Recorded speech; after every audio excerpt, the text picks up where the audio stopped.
अन्नदाता को अपनी आवाज़ उठाते हुए, सरकार को सुनाते हुए इस रोड पर बैठे हुए 41 दिन हो गए हैं।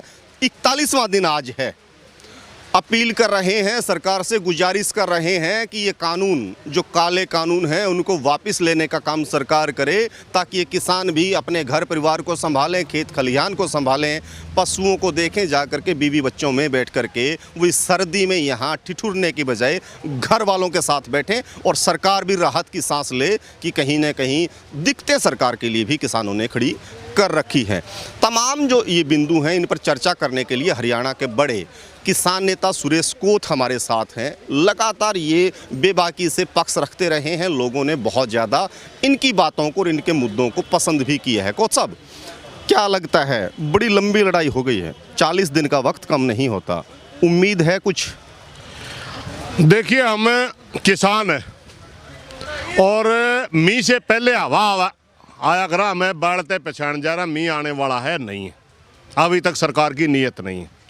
हम शुरू से कह रहे हैं कि सरकार की नीयत ही किसान के खिलाफ है, बिल लाने की नीयत ही किसान के खिलाफ है। मैं आपको एक छोटी सी उदाहरण देता हूँ।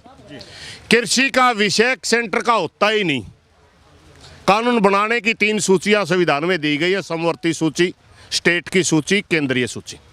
केंद्रीय सूची का विषय नहीं है कृषि। कोई अकस्मात 20-30% अगर कोई बना दे, 21% में कोई कानून की जरूरत पड़ जाए तो बना दे, वरना 60% कानून बनाने का अधिकार स्टेट का होता है कृषि का। इन्होंने क्या किया, ट्रेड के अंदर ले जाकर के इन कानूनों को बनाया। इनकी पहले नियत ही गलत है। मतलब संविधान से भी एक तरीके से छेड़छाड़ इसको हम लोग माने। अगर इन कृषि के नज़र से देखा जाए तो ये बिल गैर असंवैधानिक है। अगर ट्रेड की नज़र से देखा जाए तो ये कानून संवैधानिक है, क्योंकि ट्रेड के ऊपर कानून बनाना केंद्र की शक्ति है, संसद बनाती है, केंद्रीय सूची का विषय। इसलिए इन कानूनों को इस तरीके से इन्होंने बनाया कि हम इनको गैर संवैधानिक भी नहीं कह सकते, और हैं गैर संवैधानिक क्योंकि कृषि के ऊपर लागू हो रहे हैं। इनकी उसी दिन से हमने नियत के ऊपर पूरा शक हो गया था, ये किसानों को मारने के लिए बिल ला रखे हैं। इसलिए हमने पहले दिन से इनका कहा था कि आप इनकी एक एक लाइन, एक एक अक्षर किसान के खिलाफ है, इनको आप वापिस लीजिए। अगर ये बार बार कहते हैं हम तो किसानों के भले के लिए ले आए, किसान इनको मांगता ही नहीं। अगर मान लीजिए ये कृषि मंत्री बार बार कहता है कुछ किसान है इस बिल से संतुष्ट हैं, इस किसानों का भी जिक्र वो करते हैं कि बार बार आकर के उनका तो ये भी मानना है कि हमारे पास ही आकर के गुहार लगाते हैं कि इन किसानों को समझाइए, ये तो भले के हैं, किसान ही कर रहे हैं। मैं 32 साल से किसानों में काम कर रहा हूं। चौधरी महेंद्र सिंह टिकैत ने 1988 में एक किसानों का आंदोलन लड़ा था दिल्ली के अंदर। उसमें उस समय मैं हमारे गांव के बुजुर्गों के साथ आया था। वो 32 साल हो चुके। हमें पता है 2000 से ज़्यादा संगठन काम करते हैं इस हिंदुस्तान में। 500-700 तो मात्र एनजीओ हैं, सिंगल आदमी है। प्रधान तो हैं, राष्ट्रीय प्रधान है, कोई अपने आप को स्टेट का प्रधान करता, मगर अगर उनसे पूछा जाए आपका उप प्रधान कोई, उप प्रधान कोई नहीं, यानी सिंगल आदमी संगठन नहीं है। इस किस्म के लोगों को बुला करके जो भ्रमित करने की कोशिश करते हैं, हम कहते हैं मान लो आप कहते हैं भाई किसानों का बहुत ज़्यादा हित का, ये बहुत बड़ा फायदा कर देगा। हमने बार बार कहा आप इनको वापस लीजिए। अब अगर आपको बहुत ज़्यादा ज़रूरी समझते हैं, इनको वापस लेके किसानों की एक कमेटी बनाइए, उनसे राय मशवरा करने के बाद आप कानून ला सकते हैं। उसका हम भी समर्थन करते हैं, मगर ये तो हमारे ऊपर थोपे जा रहे हैं। ये कानून कृषि के ऊपर जो लागू किए जा रहे हैं, कृषि के एक्ट के तहत इनको बना ही नहीं रखा, ट्रेड एक्ट के तहत बना रखा है। इनकी मंशा ही किसान को मारने की है, इसलिए हम कैसे माने। दूसरा विषय MSP का है। हमारे 2 ही कोर इशू हैं, 2 ये लेके आए, वो तो पूंछ है। दूसरा विषय MSP का है। देखिए, मैं आपको एक छोटी सी बात बताता हूं। 30 लाख करोड़ की GDP में हिस्सा है किसान का। 20 लाख करोड़ यानी 66% किसान की वो उपज है जिनका सरकार की MSP से, सरकार के उससे कोई लेना देना नहीं। जैसे हमारे मसाले का किसान है, सब्जी का किसान है, दूध का उत्पादन करने वाला है, हमारा शहद उत्पादन करने वाला है, लकड़ी उत्पादन करने वाला है, फल फ्रूट उत्पादन करने वाला है, मेवा उत्पादन करने वाला है, आपका मीट का उत्पादन करने वाला है, पोल्ट्री के है, जैसे पिगड़ी फार्म है, ऊन का उत्पादन करने वाला। 66% किसान तो हमारा इसमें आता ही नहीं। मात्र 23 फसलों का एमएसपी तय होता है हिंदुस्तान में, उसमें से भी 6% किसानों का खरीदा जाता है, मात्र 6%।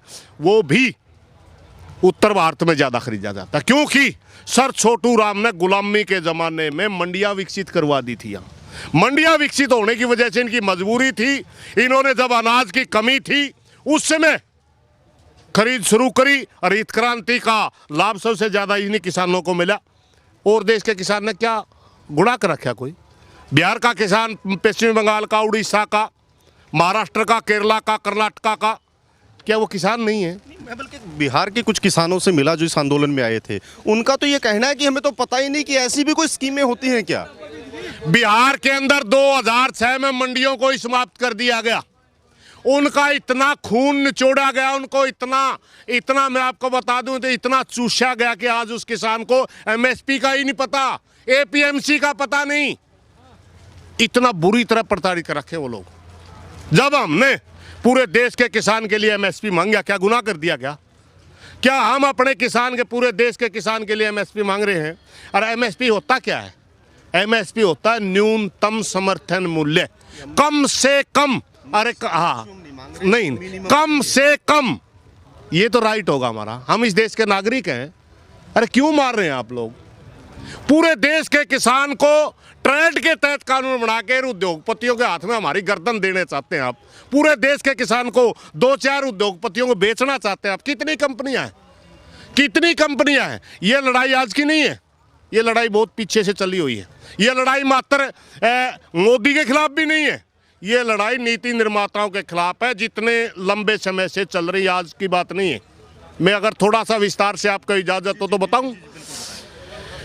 WTO के अंदर 91 से 96 जो शासन आया, 1992 में एक साइन हुआ था, वर्ल्ड ट्रेड ऑर्गेनाइजेशन के नाम से एक पूरा अंतर्राष्ट्रीय संगठन है। उसके तहत गैट समझौता एक करा था, जो देशों की इंटरनेशनल समझौता है, जो देशों के बीच में समझौता है। उसके अंदर साफ साफ लिखा गया है कि किसान विकासशील देश अपनी सब्सिडी कम करें, जबकि सच्चाई ये है विकसित देश जैसे अमेरिका और जैसे यूरोप हमारे से हजारों गुना ज़्यादा किसान को सब्सिडी देते हैं। मैं आपको छोटी सी बताता हूँ एक बात, अरे भारत के अंदर मात्र 15,000 रुपये सालाना सब्सिडी मिलती है किसान को, और अमेरिका के अंदर 42 लाख रुपए सब्सिडी मिलती है किसान को। 42 लाख, कितना अंतर हो गया? प्रति किसान की बात कर रहा हूं मैं, जमीन आसमान का। वो लोग लागू नहीं कर रहे उसको, WTO के समझौते को, वो लोग लागू नहीं करते गैट को, मगर विकासशील देशों के ऊपर कहते हैं आप सब्सिडी रोक कम करिए, आप फसल के जो उपज है, जो फसल उपजाई जाती है उसको बाजार के हवाले रहने दीजिए, बाजार ही रेट तय करे, एमएसपी मत दीजिए। ये वहां से शुरू हुआ। एक तरीके से ऐसा मान लिया जाए कि ये खेती किसानी को तो बनाना चाहते हैं व्यापार, और किसान को मजदूर, और ये इंटरनेशनल लेवल का एक बहुत बड़ा साजिश का शिकार हिंदुस्तान का किसान भी बन रहा है, अगर मैं सही समझ पा रहा हूँ। मैं आपको थोड़ा सा और 2-1 मिनट लूंगा, थोड़ा सा और नीचे आ रहा था मैं। 2001 के अंदर फिर वाजपेयी जी की सरकार में एक समझौता हुआ जिसको FTA के नाम से जाना जाता है, फ्री ट्रेड एग्रीमेंट, खुला व्यापार इंटरनेशनल मार्केट में, जिसमें हमारे मसाले का किसान मार दिया, सारा नारियल का किसान मार दिया, रबड़ की टैपिंग नहीं कर पा रहा किसान, रबड़ के जंगल है केरला के अंदर, टैपिंग जो होती थी टैपिंग भी बंद करनी पड़ी। पाम ऑयल की जो लागत हमारे यहाँ होती है, लागत से कम विदेशों से आ रहा है, पूरा किसान मार दिया गया। अब मोदी जी 3 कानून लेके आए। क्या है ये कानून? सीधी भाषा में बताऊं, सीधी भाषा में ये किसान के गले की फांसी है, डेथ वारंट है। और कहते हैं आप सॉफ्ट कॉर्नर बताइए, अरे जहर तो जहर होता है, जहर लेते ही मारे, 10 दिन में मारे या 20 दिन में मारे, कहते हैं आप कम आहिस्ता आहिस्ता मरने वाला जहर बताइए कौन सा, ये कौन सी बात है? अरे वापिस करिए ना बेशरम आदमी हो, ये नहीं होता। मैं आपको आप जो कह रहे थे ना, ये एक माहौल पैदा करते हैं। एक छोटी सी बड़ी कड़वी सच्चाई है, हिंदू आजाद भारत के अंदर, चाहे नेहरू जी हुए, चाहे इंदिरा जी हुए, चाहे शास्त्री जी हुए, चाहे आपका मनमोहन सिंह हुए, चाहे चरण सिंह होए, चाहे आपका देवगौड़ा हो, चाहे कोई भी प्रधानमंत्री रहा, पब्लिक सेक्टर की कंपनियां खड़ी की जिनको पीएसयूज के नाम से जाना जाता है।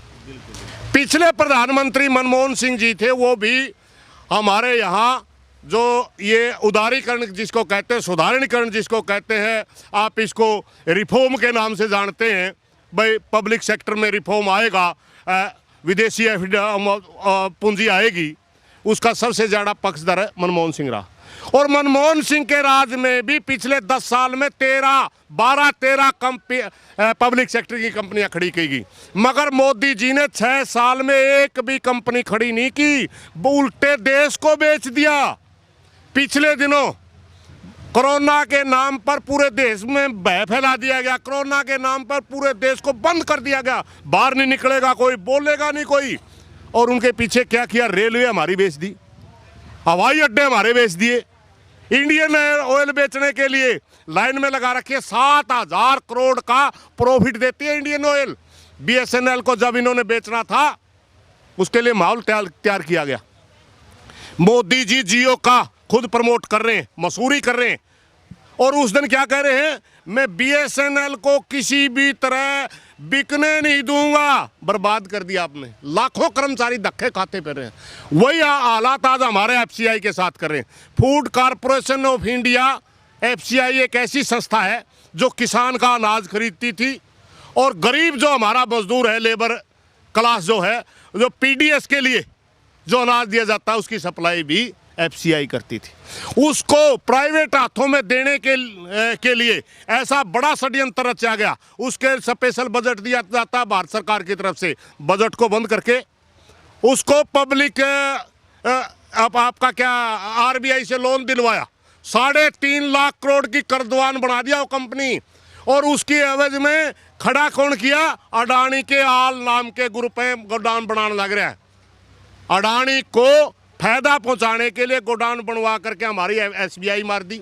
लाखों कर्मचारी हैं और पूरे देश का मजदूर मारा जाएगा। जो अब सब्सिडी पे अनाज मिलता है ना, वो नहीं मिलेगा आगे। पूरे देश का किसान मारा जाएगा जब एफसीआई खरीद नहीं करेगी, आपको ये खरीद नहीं करेगी, एमएसपी नहीं मिलेगा किसान को। ये बहुत बड़ा षड्यंत्र है। सबसे पहले अगर कोई पब्लिक सेक्टर की कंपनी बेचने के जब इन्होंने बेचनी होती है, उसके खिलाफ माहौल पैदा करके, उसको कर्जवान करके, उसको पैसे के लिए मोहताज बना करके और उसको बेच दिया जाता है। बहुत सी कंपनियां तो ऐसी है, मैं आपको बताऊंगा, एयर इंडिया है, खरीदार नहीं मिल रहा, इतना घाटा कर दिया, उसका खरीदार नहीं मिल रहा, बेचने के लिए तैयार बैठे हैं। इन लोगों ने पूरे देश को बेच के खा गए। बाकी कंपनियां बताते हैं कि घाटा ज़्यादा था, इस वजह से हम बेचना चाहते हैं। इतना ही घाटा है और वो फायदे की चीज़ नहीं, कोई खरीदता क्यों है? वो मैं आपको बता रहा हूँ कि माहौल पैदा कर रहे हैं। घाटा कहाँ होगा? कोल इंडिया बेच रहे हैं, कोल इंडिया बेच रहे हैं। नौ रत्न बोलते थे ना इंडिया के अंदर, नौ रत्न, उसमें भेल एक कंपनी थी लोहे की, शेल एक कंपनी थी कोयले की, उसके अंदर रेलवे एक कंपनी थी, उसके अंदर आपका इंडियन ऑयल एक कंपनी थी, उसके अंदर बीएसएनएल एक कंपनी थी। सारी की सारी पब्लिक सेक्टर की कंपनियां जो लाभ में चल रही थी, उनको कृत्रिम घाटा बना करके, उनको कर्जवान बना करके और बेच दिया। जब वो कंपनी प्राइवेट हाथों में चली जाती है, फिर वो लाखों करोड़ रुपए कैसे कमाती है? एफसीआई को तोड़ रहे हैं ना आप, और एफसीआई को तोड़ने का एक रीजन बताते हैं कि लाखों करोड़ रुपए का अनाज खराब होता है, लाखों करोड़ रुपए का अनाज सड़ जाता है, लाखों करोड़ रुपए का अनाज भ्रष्टाचार की भेंट चलता है। भ्रष्टाचार क्यों नहीं रोक रहे? भ्रष्टाचार रोकिए ना आप। एक ऐसी कंपनी जो किसान को भी उसका अनाज खरीद के फायदा पहुंचाए, जो पीडीएस के तहत मजदूर को भी अनाज पहुंचाए। एक ऐसी कंपनी जो पूरे देश को अन्न देती हो, उसको आप 3.5 लाख करोड़ का कर्जवान बना करके अडानी के हाथों में बेच दे। यानी पूरे देश का किसान और मजदूर को खून चूसने वाले हाथों में ये लोग देने के लिए जा रहे हैं। और कहते हैं हम बड़े कहते पब्लिक में हमारा बड़ा चेहरा है, सबका साथ सबका विकास। हिटलर बन बैठे हैं। 4 खूबियां मिलती हैं हिटलर के साथ, इनकी 4 खूबियां। हिटलर जब शासन में आने लगा, उसने कहा था मैं सबको साथ लेके चलूंगा, इसने कहा। हिटलर जब सत्ता में आ रहा था, उसने कहा, वो कहने लगा मेरे को 4 साल दीजिए, मैं जर्मनी को बदल दूंगा। इन्होंने कहा मेरे को 5 साल दीजिए, मैं देश को बदल दूंगा। हिटलर ने कहा मैं जर्मनी को पूरी दुनिया में चमका दूंगा। इन्होंने कहा मैं हिंदुस्तान को चमका दूंगा। हिटलर ने भी झूठ का सहारा लिया, इसने भी झूठ का सहारा लिया। चारों खूबियां मिलती हैं। हिटलर बन बैठा है, देश के अंदर कहने के लिए डेमोक्रेसी है, देश के अंदर कहने के लिए प्रजातंत्र है। सच्चाई में डेमोक्रेसी की सीधी भाषा क्या है? We for people, by for people. आप कुछ भी कह सकते हैं, सीधी सी, यानी हम लोग हमारे लिए कानून बनाएंगे, हमारे ऊपर लागू, बाई फॉर पीपल, जनता के लिए बनाए। मगर ये तो बताइए, पूरे देश का किसान मजदूर आज दिल्ली के चारों तरफ बैठा है। 4 दिन से हम बारिश में बैठे हैं, आपको देखा बारिश आने लग रही। हाँ, कहाँ है डेमोक्रेसी बताइए? ये प्रजातंत्र है। हमारे बुजुर्गों ने, हमारे भगत सिंह जी जैसे, सुखदेव जैसे, राजगुरु जैसे, जो हंसते हंसते फांसी पे चढ़ गए, इसलिए आज़ादी ली थी क्या? कि ऐसे ऐसे तानाशाहों के हाथ में ये डोर चली जाएगी, हमारे को उठा करके दला उसके यहाँ बेच देंगे पूंजीपति के हाथ, इसलिए आज़ादी नहीं दी थी। छोटू राम जी ने सच कहा था, दुश्मन पहचानिए, बोलना सीखिए। हमें पता ही अब चला, गोरे अंग्रेज चले गए, काले अंग्रेज आ गए। पूंजीवादी ये थे, पूंजीवादी ये। जी, अब तक भी लोगों को समझ में क्यों नहीं आता है? लोग आज भी पागल क्यों हैं? कभी जाति के नाम पे, कभी धर्म के नाम पे, कभी किसी और चीज़ के नाम पे, मूल मुद्दों से लोग भटकते क्यों हैं? जब इतनी चीज़ें हो गई, 6 साल से ऊपर का टाइम इनको हो गया राज करते हुए, कब आएगा वो बदलाव? अगर आज तक नहीं आया तो आम आदमी की समझ में ये तमाम चीज़ें आती क्यों नहीं हैं? हर चीज़ का अंत होता है। शुरू में दुखी लोगों ने बनाया था। इनसे पहले वाली सरकार भी बहुत अच्छी नहीं थी, हर रोज भ्रष्टाचार होता था, और भ्रष्टाचार करके लाखों करोड़ रुपए खा करके टीवी में बैठ के बचाव करते थे। आज इनका ही पर्दाफाश हो गया। ये हिंदुस्तान है। हिंदुस्तान की जनता के साथ हमेशा परमात्मा का हाथ रहा। एक जमाना आया था 1975 में, हिंदुस्तान के अंदर बोलने की आज़ादी छीन ली गई थी। आपकी सारी मीडिया के ऊपर कब्जा कर लिया गया था। इमरजेंसी थी, जो खिलाफ बोल रहा था उठा के जेल में डाल दिया जाता था। जनता खड़ी हुई। इंदिरा जी की तानाशाही कहाँ गई थी? आज वो तो घोषित ताना इमरजेंसी थी, आज अघोषित इमरजेंसी है। आपकी सारी फ्रंट लाइन मीडिया, बड़ा दुर्भाग्य इस देश का, जो मीडिया फ्रंट लाइन मीडिया कहलाती है, वो मीडिया जाति और धर्म का प्रचार करके देश को तोड़ने पर लगी हुई है, देश को नुकसान पहुंचा रही है।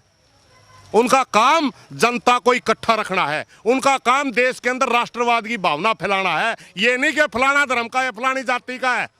किसानों को नक्सलवादी बोल रहे हैं, किसानों को खालिस्तानी बोल रहे हैं। शर्म करो, इस देश का मालिक ही किसान मजदूर है। गुस्सा नहीं आता जब ये बुजुर्ग हमारे यहाँ बैठे होते हैं, इनको खालिस्तानी बोला जाए, गुस्सा नहीं आता है कि इस मीडिया के ऊपर गुस्सा नहीं आता है? नहीं आता। अगर कोई जिसकी क्रेडिबिलिटी हो, जिसकी विश्वसनीयता हो, अगर वो आदमी बोले तो गुस्सा आता है। हमें इस बात का पता है, इस राज के अंदर जो साथी बैठे हैं, वो धर्म और जाति पर बांट करके नकली राष्ट्रवाद फैला करके जातिवाद फैलाते हैं। नकली राष्ट्रवाद का नारा देकर जातिवाद फैलाते हैं। नकली राष्ट्रवाद का नारा दे करके धार्मिक भावनाएं भड़का करके वोट लेते हैं। ऐसे लोग तो कुर्सी पर बैठे हैं। और ये जो मीडिया की बात कर रहे हैं, ये बड़े बड़े उद्योगपतियों के चैनल हैं, ये बिके हुए हैं। इनको काम ही ये दिया गया है कि आप, क्योंकि जिस समाज का नाश होना हो, उसका सबसे पहले प्रजातंत्र पर कब्जा किया जाता है। इनका हमने पता है, इसलिए नहीं आता कि तो बिके हुए लोग हैं। ये तो जिसका खाएंगे उसका खाएंगे ना। अब बताइए, जी टीवी वाला हमारे खिलाफ क्यों नहीं बोलेगा? तो राज्यसभा का सांसद है बीजेपी का। न्यूज 18 वाला हमारे खिलाफ क्यों नहीं बोलेगा? तो अंबानी का चैनल है। आज तक वाला हमारे खिलाफ क्यों नहीं बोलेगा? हजारों करोड़ रुपया, मैं आपको बताता हूं, 5000 करोड़ रुपया प्रति साल मोदी के लिए खर्च किया जाता है भारत सरकार द्वारा कि मोदी को एक ब्रांड बनाइए। वो तो पैसे खाते हैं। ये तो बिके हुए लोग हैं। हमारे दिल में दुख तब होता है जब जिसके ऊपर हम विश्वास करते हो और वो हमारे खिलाफ बोले। टुकड़े टुकड़े गैंग ये हैं, बांट के चलने वाले लोग ये हैं। अगर देश के अंदर आज के धर्म और आपके जाति के ऊपर बांट करके कोई वोट लेता है तो बीजेपी है।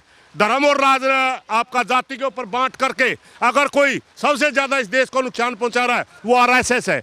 अगर इनका सबसे बड़ा कोई देश का विरोध में काम कर रहा है उसका नाम नरेंद्र मोदी है। नरेंद्र मोदी वो बांट के चल रहा है देश को। आरएसएस को याद दिलाया। आज ही मैं खबर पढ़ रहा था कि आप लोगों ने कॉल लिया है कि 26 तारीख को हम लोग कहीं ना कहीं दिल्ली में जो परेड है वहाँ पे जाने की अपनी उपस्थिति दर्ज करवाने की कोशिश करेंगे।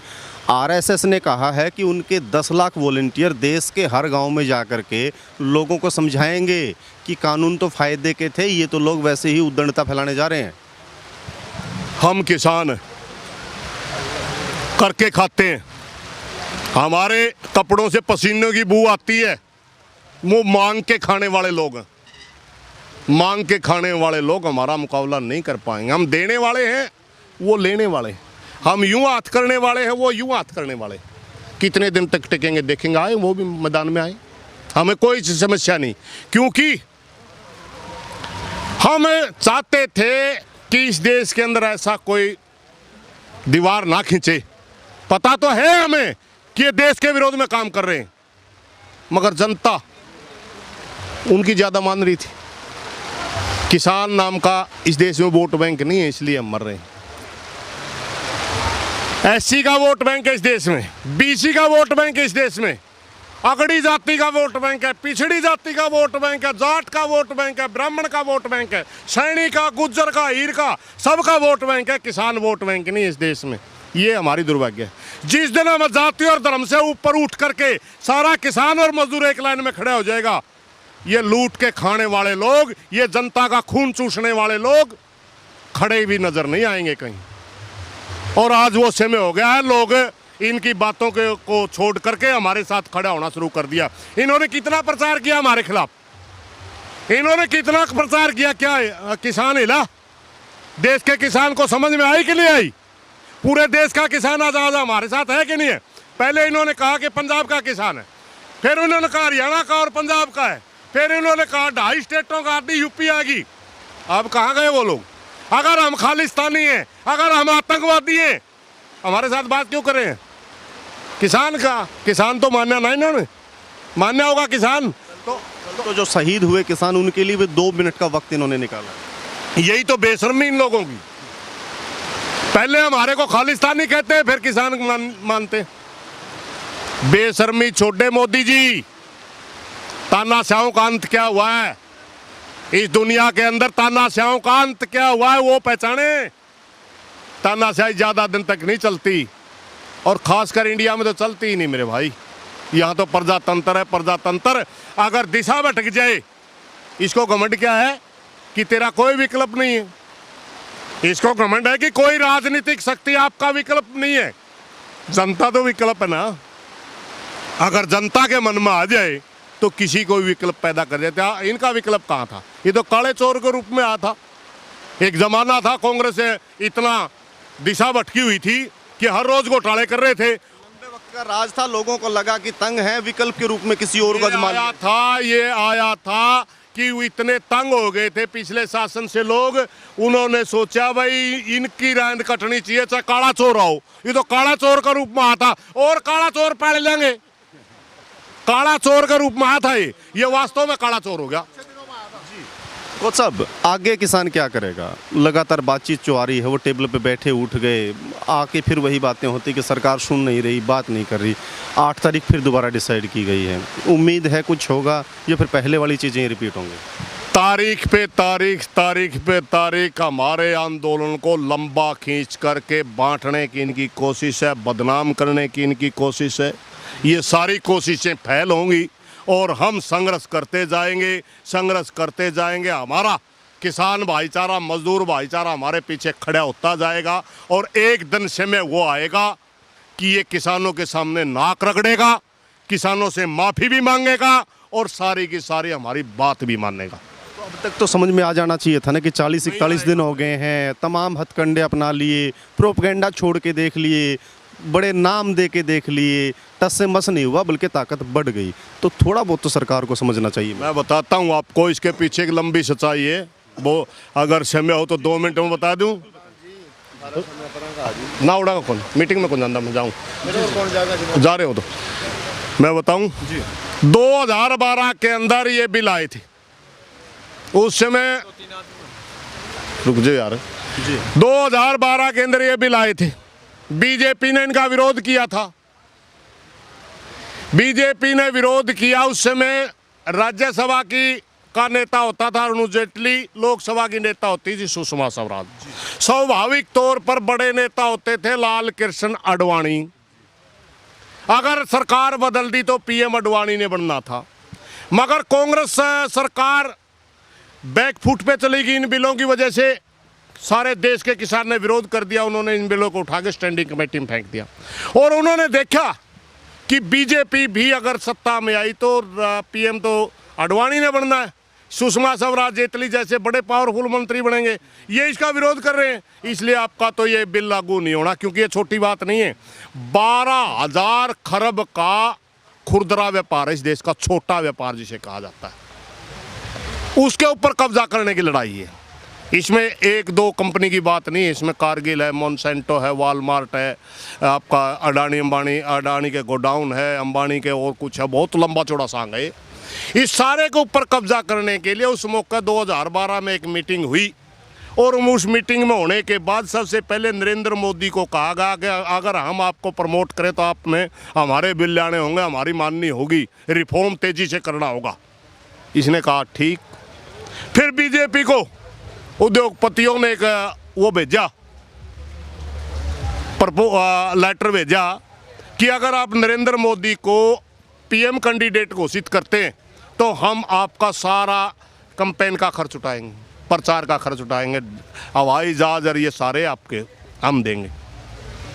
पता है उस मौके बीजेपी ने मजबूरी बस उसको स्वीकार करना पड़ा।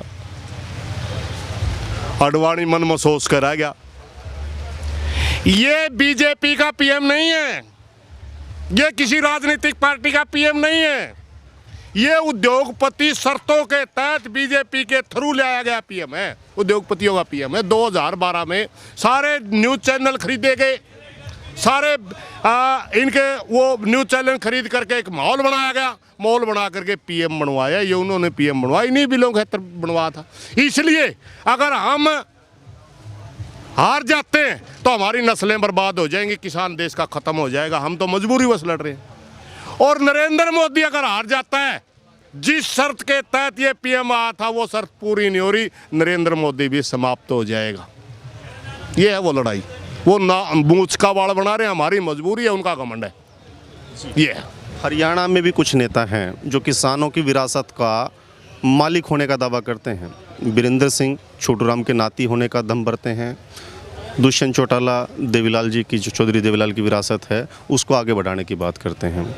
दुष्यंत तो सामने आ ही नहीं रहा, लेकिन वीरेंद्र सिंह एक बार दिखे थे, धरनों पे भी आए आपके, और उन्होंने धरना दिया भी, अब फिर गायब हैं। देखिए चौधरी देवीलाल और सर छोटूराम तो अपनी जगह थे। छोटूराम को, देवीलाल को हम देवता की तरह पूजते हैं। दुष्यंत चौधरी देवीलाल का फोटो ला के हरियाणा किसानों का वोट लेके, क्योंकि दुष्यंत के जितने वोट पड़ रहे, एक भी वोट ऐसा नहीं है जो किसान का ना हो। और आज जब किसान पूरा मोदी सरकार, बीजेपी सरकार किसानों को मारना चाहती है, उनका खून चूस रही है, सड़क पे बैठे हम संघर्ष के लिए, आज वो कहीं दिखाई नहीं दे। वो बहुत बड़ा गद्दार है किसानों का। समय आने पर किसान उसका भी बात बताएंगे। सरपंच नहीं बन पाएगा, एमएलए एमपी तो बहुत दूर की बात, गांव का सरपंच नहीं बन पाएगा। चौटाला गांव के लोग बैठे टिकरी बॉर्डर पर, जाके उनसे पता करिए क्या वो सरपंच बन जाएगा चौटाला में। रही वीरेंद्र सिंह की बात, चौधरी वीरेंद्र सिंह छोटूराम का नाती हो सकता है, इसी तरह वो उसका पड़पोता हो सकता है, ये इनकी कोठियों के मालिक भी हो सकते हैं, ये इनकी ज़मीन के मालिक भी हो सकते हैं, मगर इनके विचार के वारिस नहीं है। सर छोटूराम का वारिस अगर सच्चे मायने वीरेंद्र सिंह होता तो परपज नहीं करता, ढोंग नहीं करता। सबसे पहले उसका लड़का हिसार से सांसद है बीजेपी का, सबसे पहले उसका इस्तीफा दिलवाता, इस्तीफा दिलवा करके फिर बीजेपी से बाहर होता और फिर किसानों में बैठता, हम स्वागत करते। मगर वो तो किसानों को बेचने के लिए आ रहा था। एक जमाना था जाट आरक्षण का आंदोलन चला हुआ था, और जब वो आंदोलन पीक पे था, यशपाल मलिक को ले जा करके, अमित शाह के जा करके पता नहीं क्या मामला करा, वो आंदोलन ही समाप्त कर दिया, पूरे आंदोलन को बेच के खा गया वीरेंद्र सिंह। इसलिए आ रहा था भाई बीच में, हमने आने नहीं दिया। फिर कहता है दुष्यंत चौटाला बोला मैं बिचौलिया बनने के लिए तैयार है। मैं हम तेरी शक्लें देख कर राजी नहीं, तेरे को वोट दे दिए नहीं जिसने, वही पछता रहा है। आप पूरे हरियाणा के अंदर घूमिए, जेजेपी को वोट देने वाला देखिए कोई सर लालची बच्चा हो सकता है इसका, पूरे हरियाणा में जेजेपी जा करके पूछ लिए, वो कहता है मेरे से बहुत बड़ी गलती होगी। करसिंधु गांव है जो कहता था हमने दुष्यंत चौटाला गोद ले लिया, करसिंधु का आप दौरा करके आइए। करसिंधु के अंदर बैनर लगा दिया गया कि दुष्यंत चौटाला और बीजेपी वीरेंद्र सिंह इस गांव में आना बैन है। विवाह के शादी के समारोह में जाना था, जहां दुष्यंत चौटाला का हेलीपैड बना दिया वही उन लोगों ने कसी से खोद दिया जिन्होंने दुष्यंत को वोट दिया। आज वो ही बहुत ज्यादा अपने आप को गिल्टी महसूस कर रहे हैं, किसानों का दोषी मान रहे हैं, हाथ जोड़ रहे हैं, हमारे से प्रार्थना कर रहे हैं, भाइयों हमारे से गलती हुई, हमारे से माफी वो मांग रहे हैं वोटर। वो तो भाई थे, हमने कहाँ कम करा, मगर ये तो दुश्मन हो गया ना, दुश्मन ये, और बार बार बढ़ता हुआ दुश्मन, इसको किसान माफ नहीं कर सकता कभी। कुछ विधायक हैं ऐसे भी जो कहीं ना कहीं किसानों की बात रखने की कोशिश करते हैं, ट्वीट के ज़रिए, पोस्ट के ज़रिए बयान भी आ जाता है कि किसानों की मांगे तो जायज़ है, जेजेपी के भी शामिल उसमें हैं, लेकिन यहाँ इन लोगों के बीच में नहीं पहुँच पा रहे। देखिए लालच छोड़ना पड़ेगा, दोगली नीति ना अपनाइए, लालच छोड़िए। अगर आप राज्य के विधायक हैं, चाहे जेजेपी के चाहे बीजेपी के, विपक्ष वालों की भी हम थोड़ी बहुत मान लेते हैं, धरनों पर आते हैं क्योंकि वो कोई राज का हिस्सा नहीं है। हालांकि होना तो उनमें भी चाहिए था, ठीक है हमारी स्टेज बैन है राजनीति के लिए, वो अलग धरना लगा कर बैठ जाए, कौन रोकता उनको। जैसे कांग्रेस के साथी हैं, इंडिया गेट खाली पड़ा आपका, चंडीगढ़ बैठे, चंडीगढ़ बैठ सकते हैं, इन लोग हैं आपका, कहीं आप धरना लगा सकते हैं, आपका भी इंडिया गेट खाली पड़ा है, आपका चंडीगढ़ खाली पड़ी है, बैठ सकते हैं, कौन रोक रहा है, कोई नहीं रोक रहा ना। इनका तो हमारा सिर्फ इतना कि आप आंदोलन में, हमारी स्टेज बैन है, आप कहीं बैठ जाइए, सपोर्ट करिए। मगर जो राज में विधायक बैठा है और कहता है मैं किसानों के साथ हूं, उससे बड़ा दोगला तो एक भी नहीं। तो प्रपंच ही है एक तरीके का, बिल्कुल नाटक कर रहा वो आदमी, वो दोगलापन कर रहा वो आदमी, उसने ऐसा करना ही नहीं चाहिए, वो दोनों तरफ से खत्म है। अरे या तो हमारे मारने वालों के खिलाफ हो जाए या हमारे साथ खिलाफ हो जाए, एक के खिलाफ हो जाए, एक के हक में होना है। तो हमारे को बीजेपी जेजेपी वाले तो मार रहे हैं, आप उनके साथ, तो जहां विधानसभा में आप उनके खिलाफ बोलना चाहिए, जहां इस्तीफा देना चाहिए, जहां सरकार टूटे इनकी, तब किसान को कुछ न कुछ न्याय मिले, उनकी अकल ठिकाने आए, वहां तो आप सपोर्ट कर रहे हैं जहां के हमारे उनकी ज़रूरत है, और बाकी नकली बयानबाजी कर रहे हैं। मतलब किसान के एक मैं ट्विटर पे बोल रहे, क्या यार, क्या मजाक बना रखा है आप लोगों ने, मूर्ख बना रहे लोगों को। ये जो विधायक है सबसे ज़्यादा नुकसान दोगला आदमी कराया कर, दोगले हैं, और दोगले आदमी की हमने ज़रूर नहीं, दोगला तो खटरे छेद रहा। खट्टर साहब का जिक्र आपने किया, खट्टर साहब भी और दुष्यंत चौटाला भी लगातार एक बात पे हैं, पहले दिन से मंडियां खत्म नहीं होंगी, एमएसपी को कुछ नहीं होगा, जिस दिन खत्म हो गया राजनीति छोड़ देंगे। दुष्यंत ने कहा पार्टी छोड़ दूंगा इनकी, और सीएम साहब बोलते हैं मैं राजनीति से संन्यास ले लूंगा। मैं आपको बता दूं, मूर्ख बना रहे लोगों को, और मोदी और बीजेपी वाले वो काम तो जरूर करया करा जो से का यू कदे नहीं कर दे। इसने कहा था देश नहीं बिकने दूंगा, सारा सौदा बेच दिया। इसने कहा था बीएसएनएल के ऊपर आंच नहीं आने दूंगा, सारे कर्मचारी धक्के खांदे पर बंद हो रही है, समझ गए। खट्टर साहब कह रहा मंडी नहीं टूटने दूंगा, रे सामने बेवकूफ आदमी, मूर्ख बना रहा हमने। जब प्राइवेट स्कूल आए तब भी नहीं कहा सरकारी स्कूलों को नुकसान नहीं होगा, कहाँ आज प्राइवेट सरकारी स्कूलों की है कहीं अहमियत, कोई भी आप ये देखिए, जब एक मंडी के सामने एक व्यवस्था बना दी गई, इस मंडी के अंदर हरियाणा में अगर कोई व्यापारी खरीदता उसको 6% टैक्स देना होगा, यहाँ उसके सामने एक मंडी बना दी, उसके अंदर अगर कोई व्यापारी खरीदता वो बगैर टैक्स फ्री होगी। यहाँ 2000 रुपये क्विंटल के हिसाब से सरकारी मंडी में कोई अनाज खरीदेगा, उसको 120 रुपये एक्स्ट्रा देने होंगे। इस यहाँ जो खरीदेगा उसको 2000 में खरीदेगा, 2000 में ही मिल जाएगा।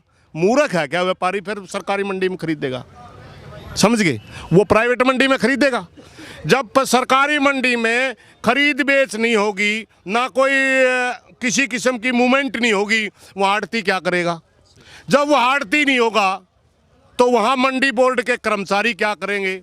और जब मंडी बोर्ड के कर्मचारी नहीं होंगे, आड़ती नहीं होंगे, उनके पास खरीद बेच वहाँ होगी नहीं, वहाँ टैक्स कलेक्शन नहीं होगा, तो वहाँ उनकी देख रेख कौन करेगा? इन छप्परों के अंदर काले खागड़ बैठा करेंगे। काले खागड़ जिन्हें काला धन नकारदा मोदी कया तो करता काला धन लियाऊंगा, लिया काले खागड़। ये था वो काला धन, हम समझ नहीं पाए। फिर इनमें काले खागड़ बैठा करेंगे। मंडी समाप्त हो जाएगी, उसके बाद वो व्यापारी जो प्राइवेट मंडी है बिहार की तरह हमारी फसलें आधे रेट पे लेगा। वही जियो वाला काम। जियो फ्री में आई थी 1 साल तक, फिर 99 रुपये में थी, फिर 149 में थी, 399 में थी, आज 599 में है, और आने वाले टाइम में 1000 में भी होगी। वही हालात फिर हमारे अनाज की होगी। जो बिहार का धान 1000 रुपये बिकता है, हरियाणा के अंदर 1888 बिकता है, क्योंकि वहाँ मंडी नहीं है, खरीद नहीं है, आड़ती नहीं है, इसलिए। आखिरी सवाल मैं आपसे लूँगा, क्या लगता है, उम्मीद है जल्दी इसका समाधान कोई हो जाएगा? किसानों को जो साल 6 महीने की बातें शुरू में कह रहे थे किसान, उस तरीके से बहुत लंबी लड़ाई लड़नी पड़ेगी? देखिए, हमें उम्मीद नहीं लगती, क्योंकि मैंने आपको खोल के बता दिया, बड़ा घमंडी आदमी के लिए पाला पड़ रहा है। ये प्रजातंत्र के नाम पर एथोटोरियम जिसको बोलते हैं कि वोट के जरिए तानाशाही, अथॉरिटी के द्वारा तानाशाही, ये वो शासन है ना। ये प्रजातंत्र है ना तानाशाही है। आया वोट के जरिए, मानसिकता तानाशाही वाली है, समझ गए ना। और तानाशाह राज को झुकाना बड़ा मुश्किल काम होता है, मगर हिंदुस्तान की जनता बड़ी बहादुर है, हिंदुस्तान का किसान मजदूर बड़ा बहादुर है, ये इसको झुका के छोड़ देगा, टाइम कितना लगा। बहुत बहुत शुक्रिया सर आपका। तो ये सुरेश कोथ थे, किसान नेता हैं, खुल करके बताया कि ये कानून कहाँ खतरनाक है, क्या मंशा हो सकती है, किस किस तरीके की चीज़ें इसके पीछे बनी हुई हैं, लगी हुई हैं। इसी तरीके के आंदोलन से जुड़ी हुई तमाम जानकारियाँ और अपडेट्स के लिए आप जुड़े रहें दाइंक और दायगरों के साथ, अपने सहयोगी किस्मत राणा के साथ। मैं रुद्रा राजेश कुंडू, दिल्ली बॉर्डर।